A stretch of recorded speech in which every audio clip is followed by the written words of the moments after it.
Hey everyone, today we're going to look through what almost a live negotiation looks like when it comes to your co-working business, if you're negotiating a partnership model with a landlord.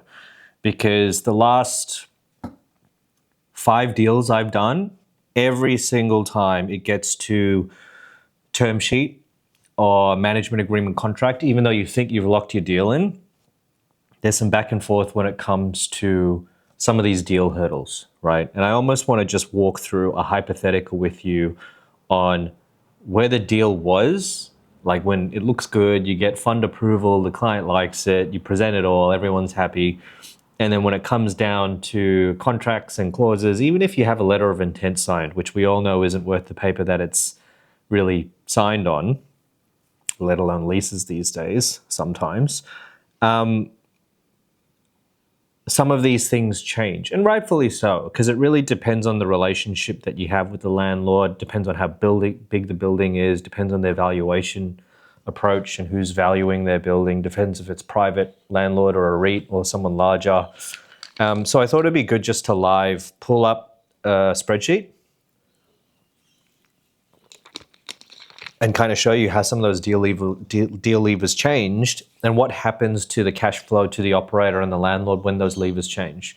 Meaning when you kind of talk through them and you negotiate, just almost make sure whoever's at the table with you, or if it's you yourself, one of the actions, if you're not a numbers person, is to write them all down, chuck them in your spreadsheet, your model, so you make sure that everyone's, no one's benefiting more or less, and it's more about risk distribution at the end of the day. Because I think that's what it is. It's risk distribution. It's not really I want more money or less. It's landlord wants to get you to put more skin in the game. So in this particular one, and we're looking through a model that there's a couple of links in the description. There's a free version that you can get if you go through it. If you want to book me directly to have a chat to create a bespoke one, can do that as well. This particular one's in Australia. I've done feasibilities and projects everywhere in the US, EMEA, more recently in Saudi Arabia, Guatemala, India, Fiji, all these places. So the framework and the approach is pretty universal. Obviously, your local market dynamics impact it significantly. I would say more so the way that the business is run rather than the revenue drivers, because, in certain developing countries, staff costs are extremely low, which means you can have more people in the space to boost up your hospitality. Whereas in markets like Australia or Asia, where they're quite high in certain markets, you really got to figure out how to keep your headcount low whilst not impacting your hospitality. And then you've got markets like Saudi Arabia, where they have what they call tea servers on every floor on top of your on-site staff, because there's a extra level of touch point they expect. So rather than have your cleaning costs and everything baked in, it's more about having these additional headcounts, these tea servers and blah, blah, blah. Okay. So in this particular one for Australia, we're going to focus on the lower half of the model for the purpose of this video, where it's a 2,000 square meter site. You've got your building triple N costs is $110 per square meter. Fine, that's locked in. And normally that's paid as a cost, so quite high up in the waterfall payment structure, so it's not something that normally is negotiated. Currently, we have the rent hurdle as 33% of the net rent, right? So we've got $700 as the current net rent that's been plugged in and agreed to with this landlord, and $231 is a base rent hurdle. So in this particular model, that is guaranteed to be paid to the landlord, right? It's not 50%, it's not 100% of the rent, it's just there. And then the rest is made up over turnover, right, with the owner. Then you've got 6% of the flex revenue as the operator's management fee, right? So in year 2, you're netting around 170K as the operator out of the revenue. And it's attached to the revenue. So this is by year 2, I believe it's an 85% full site. I think we took 12 to 15 months to ramp up, which is why year 2 looks a lot healthier than year 1 in terms of the revenue. You get 6% of that. And then afterwards, there's the profit pool, right, which there's about $1.17 million left over, where 93% of it goes to the owner. I'm kind of moving my cursor around, so please follow that during the video. And 7% goes to the operator. Sorry about these comments. There's about 50 of them listed in the model. So even when you download the free one, everything's kind of explained in the comments, right?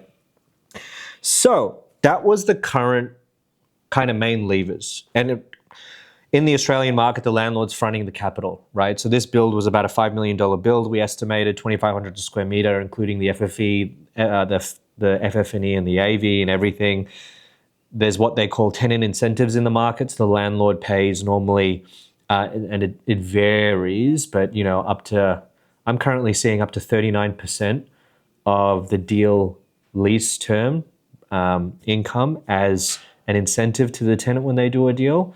That doesn't all go to capital. That's normally split into, here's some cash to do your fit out, and the rest will abate across the tenure of your term, normally 7 years. We don't get that money as the operator in this market, but it's more, if hypothetically I was going to give $3.4 million to a tenant anyway, under this partnership style agreement, I'm willing to write off, if the CapEx is 5 million, let's take 3.4 of that out so that I expect to get in this it's 1.7 because there's some operating costs chucked in there as part of my payback, right? So that's how they see it. They're not like, I want $5 million back, I want 1.7. I know it's market specific, so depending on what market you're at, if you do have a tenant incentive or you don't, that payback expectation might be different, okay? But that's what's helped feed into these deal levers. So, recap, 33% of the rent is the rent hurdle at $231 per square meter, 6% operator fee, 7% profit share. Landlord comes and says, hey, I'm putting up capital for this. And so this is particularly specific in markets where the landlord's going to put up some capital. I want you to have more risk, right? Right now, even if the site's not full, yes, you'll take a hit in your earning potential, but I'm going to be the one stuck with a longer ROI. And technically, I've got rent that I need to pay. So one of the most common things that happens is the rent hurdle goes up. So currently it's 33%. They might go, hey, I want 50%. And you might negotiate down to 40 or whatever it is. But for argument's sake, let's increase it to 50. But please have a look at, we'll look at year 2 here. What happens when you increase that rent hurdle? Because the rent hurdle is a cost item, right? So if I increase this to 50%, the profit's going to change. So currently, let's have a look. Where's our profit? Profit pool is 1.17 million when the rent hurdle is 33%. If I change that to 50%, the profit pool is now 927K. So significantly less. And that's because there's more rent being paid to the owner, 50% of it as the rent hurdle, before the profit gets calculated. It doesn't impact your 6% management fee. That stays the same because that's revenue, right? That's nothing to do with costs or margin. So as the operator, you're now earning, if we look down here, 230K per year, whereas before it was 250. So you're down 20K, right? This is all AUD per year, assuming you hit your forecast. So if you go, okay, well, if we do 50%, then there's two things that need to happen. As an operator, you either go, I want more rev share, okay, to kind of help make up that 20K deficit, so to speak. So let's increase this to 7%. And then you're actually higher. So you're at 260, so that probably won't happen. You might go, okay, let's go, what does it look like if it's 6.5%? Still barely low, you're still under 250. And then what happens if I take 8% profit share, right? So then we're you got a bit more revenue, got a bit more profit share, you're sitting at 250. You're kind of whole. So right now the owner's got more rental guarantee at 50%, and everyone's kind of earning the same amount of income. And you as an operator, you're like, okay, I can live with that, I'm at 250. What then happens, because the landlord normally has a lot of power in these negotiations, is they're like, 6.5% revenue, is there a way we could do less revenue share, but give you more profit share? Because I would like you to try and hit 100% occupancy, right? Because if I won't do it for this particular scenario, because I'll be all over this place in this spreadsheet, and I'd rather just focus on this area here. But if I increased the occupancy assumption for all the offices and stuff from 85 to 100%, then obviously there'll be more income flowing through all of these, and the percentages change as well. But they want to push it into profit share so that you'll ultimately earn more if the business does well. So you might push back and say no, but the deal will stall. And the reality is, if you're going to be partners, you got to meet in the middle somehow. And if the owner is fronting the capex in this situation, then you got to come to the party a little bit, right? I know you have by increasing the rent hurdle, but that's great, but you should still do potentially some more. And again, if you're in the market where you're fronting the capital as the tenant, then you shouldn't necessarily be moving on too many of these deal structures at all. Just put the deal that you're willing to do, because you're going to have to earn additional income on top of what you expect normally to get back the capital that you're putting in, or through your investment partner, right? So they might be like, okay, we want less revenue share, more profit share. So what does it look like if you go down to 5% revenue share? Sorry, when there's comments in there, it's kind of a bit iffy. Now you're down to 217K per annum in this scenario if we keep it to the 85%. So what profit share would you need to bring it back to 250? That was too much, too little.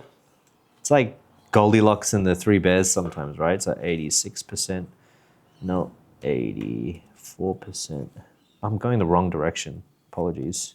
And I'm meant to be the numbers guy. So it's 88%, right? So if you went, okay, let's do that. I'll do 5% rev share. If I went 12% profit share to me as the operator, I'm still around the same at around 250. But normally what happens is if the landlord's pushing you to profit share, you can actually push for more, right? So you could be like, hey, I'll do it if it's 15%. Meaning, even if you're at 85% occupancy, according to your forecast, now you're earning 284. So if we go here, 284K, if you look onto the right-hand side here, you're earning 204K for that year. So you're earning 30K more than the 250, but the landlord's happy with that because in their mind, they're like, I've got a higher base rental. Yes, you're being paid rev share, but you as an operator are now more incentivized to make this a hella profitable business because you'll earn more, and they're happy to give you 284K per annum versus the 250 that you started. Okay, so I'll stop there so I don't... Actually, you know what I'll do? Just to show you how powerful profit share is, okay? That's 85%. Let's pretend you had a killer year. We'll go up here and we'll change it to... We won't go 100%, we'll go 95% occupancy. Yeah. If you had a killer year and you're an extra 10% occupied by year 2 with all your budgeted pricing and everything, and we've accounted for discounts in here, you're then earning 340K per annum. But if I go back to the original deal levers, or even if I go back to 10% profit share and 6% revenue share, yeah, you're at 300, right? So you can see how, okay, if we do play with you and do more profit share, if the site's doing really well, you're going to be laughing as an operator.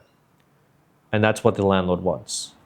So hopefully that was helpful. I'll stop there, but that was the deal levers that always get negotiated in my experience.